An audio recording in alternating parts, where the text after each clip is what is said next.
So we'd like to do this class which asks us to create a class customer. And the class customer, well, I just created this, where just the project. Now I'm going to create a new class by right-clicking on the project, again, not the package, sorry. And then create a new class. No, this is not a new main class. The difference between a new Java class and Java main class is if I create a Java main class, it will create a new one with the main inside. I don't need that, I just need this. But how do I see this? You probably don't see this main class here. I had to click on other, and just I can find some Java main class somewhere from here. Once you use it, it will show you in this list over here. This is the list of those that are mainly probably you need to use, but if you use something from the others, it will now be available here. So now I don't need this one, I just need this one, this Java class. You need Java main class. I'm sorry? Oh no. I just need to have the customer. Later on, if I need something, I will add it. Yeah. Now this is my customer. In that customer, I have the private instance variables ID, name, address, phone, and email.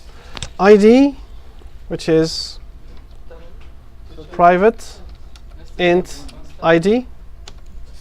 Yes. And one program, can I use two main? No. Main class? No, you cannot have two main classes. Yeah, but these are not. The main is not. You can have two main classes. Yes, but then each one of them is going to be having one main. Each class has one main. You cannot have like two main. Remember, because if you have a method, you cannot have the same method with the same name, because it should have different signature. So that's why. But the main, for the main to work, it needs to have this signature. So that's how it works. So now I have this private int ID, and I have the name, which is string, and I have the address, and the phone number. The phone number is a number, right? But I'm going to make it as a string. Why? Just to allow maybe to have like some spaces in it if I want to. And this one is email. You can make this int if you want, but I prefer to make it string. You cannot use int. You can use int. If I use 0, maybe 050, it will say error. Well, the 0 is going to be removed, and let's give the whole number, the other number. But yeah, because I want. Is it not allowed? Yeah, I choose though. But just to show you that you can do something else. But you can use the int if you want. But the int, if you do the int, you have to pay attention that the fact if you use, for example, 050 something, the 0 in the beginning is going to be removed. Because if you put a number, int, 05, and you store it into a variable a, if you display a, it's not going to show you 05. It shows you just 5. So the 0 is going to go. That's the idea. So with the string, I just have more options. I can put parentheses if I want to put the country code, for example. If I'd like to put some spaces between the numbers, I can put that with only if it's a string. If it's an int, I cannot put spaces in between the numbers. So that's the main idea, basically. So I have these private variables, and okay, now what I would like to have is that with the customer class, add an overloaded method called setCustInfo. Now this setCustInfo, does it return anything? Nothing says that it returns anything, so it should be a void method. So public void setCustInfo. Now this setCustInfo, it's overloaded. That means I have 2 or maybe more of it. But what's the signature of this one? The first one sets the ID, name, address, and phone number for the customer object. This is the minimum information needed for a new customer. Let's say, okay. So I just need to have the ID and then the name. I'm just going to copy and paste, and then the phone.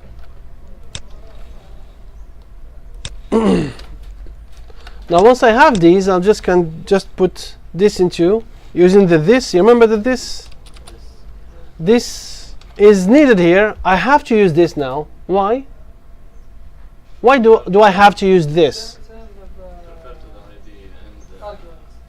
No, the arguments are the values that goes inside the parameters. Are we talking about the values or the variables? The variables. So the variables are the parameters. The arguments are the values that goes inside the parameters. Now this ID has the name ID, which is the exact same name as the class, the instance variable.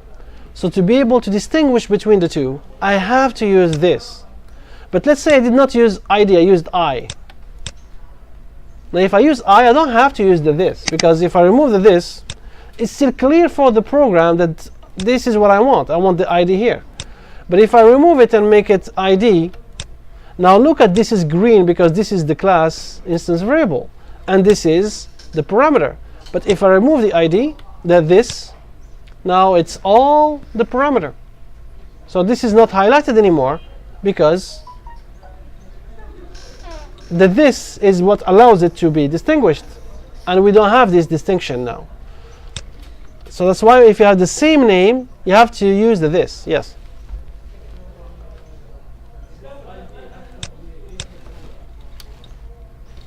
What's your question? I cannot hear you.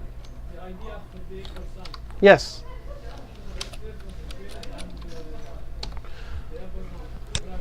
This one is the parameter. This one is the instance variable. This is what is going to be used to give me some information from outside of the method, and I'm going to save it inside the class.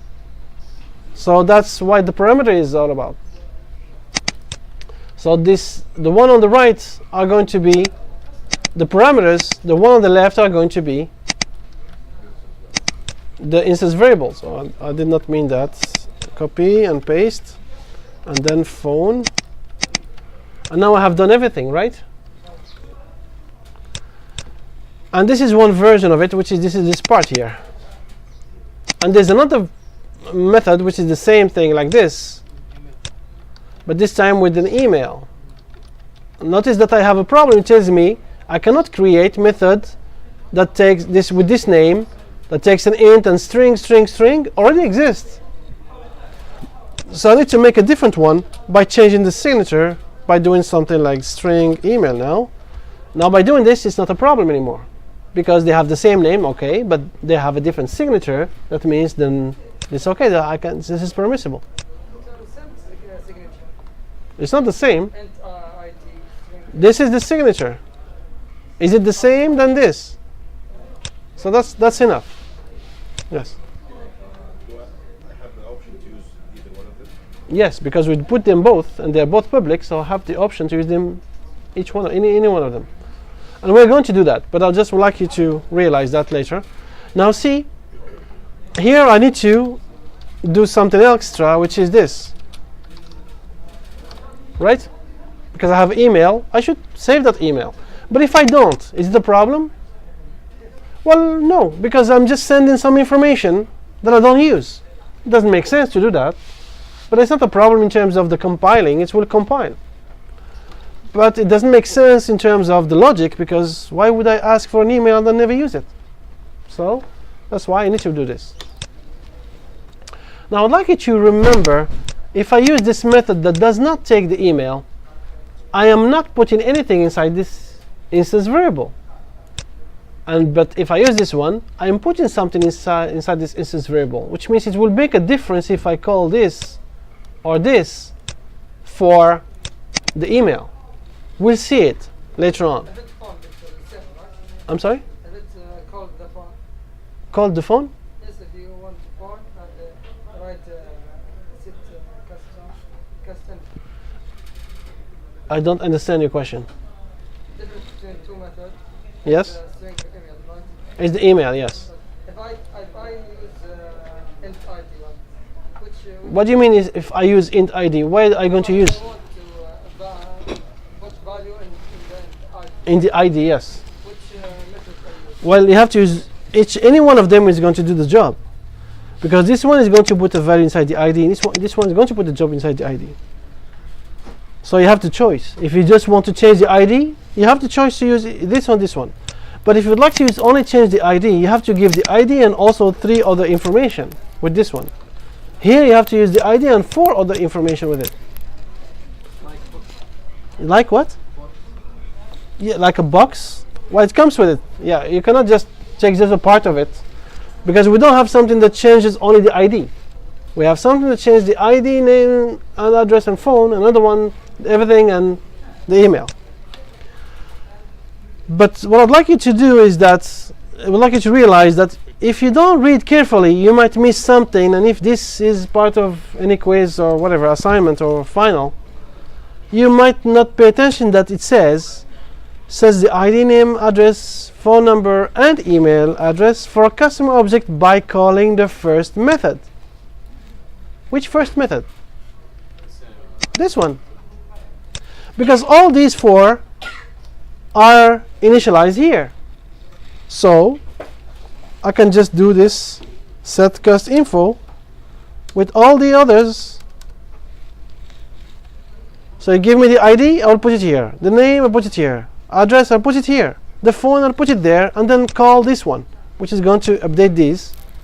And then the email, I'm going to update it here.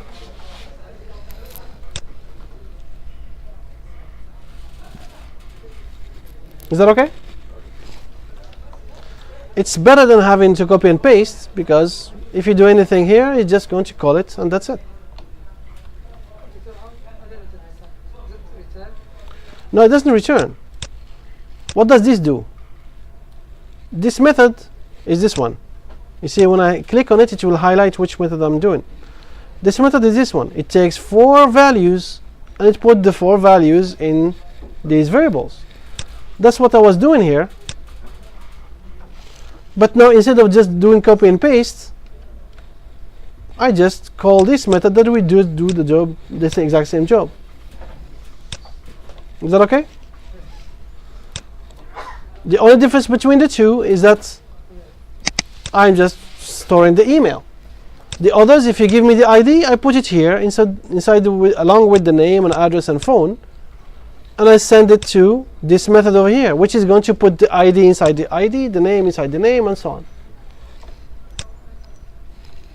So that's why this is something that maybe not many of you saw, based on those that I saw their files. Now I'd like to define a method called display that displays all the instance variables. So I just would like to display everything. So it's going to be public void display, and then it doesn't need any parameters. And I'm going to display everything, which is the ID. I'm just going to do it this way. ID, and then copy and paste with the name, and then address,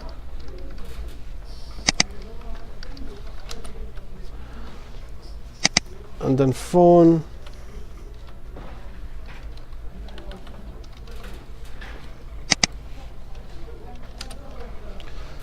and email.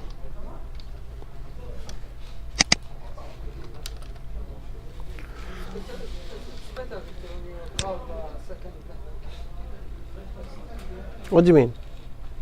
Here? I'm just displaying. The second method puts some values inside the variables. Now I'd like to see what's inside those variables. So this is putting values inside. This is getting value from the variables. So it's a different action. Now create a test class called customer test. In the main method of that test class, I will have to create 2 customer objects. Now I only have a main. Now what I can do, I can just click here and right click maybe, and to have to refactor. Where is the refactor? Here, and then rename. Or I can just use Control R, which is generally what I do. I just click here, Control R, and then I can rename it to customer test, which is what I want me to do. So now I have customer test here with the main. So I don't have to create a new file with the main. But what if I want to create a new file with the main? I'm just going to undo. Yes, I press Ctrl Z to undo this rename, so it will go back to how it was. Now I need to create a new main. I can just click here, new. If this was not showing in your case, it's not showing. So you have to go to others. Just go here and find the Java main class. It's the one that has this triangle. Click next, give it the name that you want, and click finished.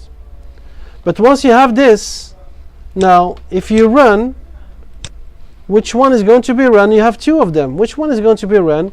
Well, this is the first one that is going to be run all the time. How can I know? I can test it like this. I'm going to put 1 here, and this one I'm going to put 2. Now if I run, you're going to see, if I see 1, that means this is the one that was executed. If I see 2, I know that this is the one that is going to be executed. So if I run this thing, oh, it says 2. You know why it says 2? Because I renamed it. When I did the rename, actually it changed that. But let's say I want to execute this one now. How can I execute this one? If every time I click here, it just goes for this one. Now there's 2 ways. If I would like to execute it just once, I just can right click here and run the file. This is going to run the file with the 1. But if I want to click here and run the number 1, I have to do something else. I have to go to the project here, right click, properties, run, and you see here, this is the main class. I can click on browse and select another one. Now this is going to be my main class, and if I run now, here it's going to be here.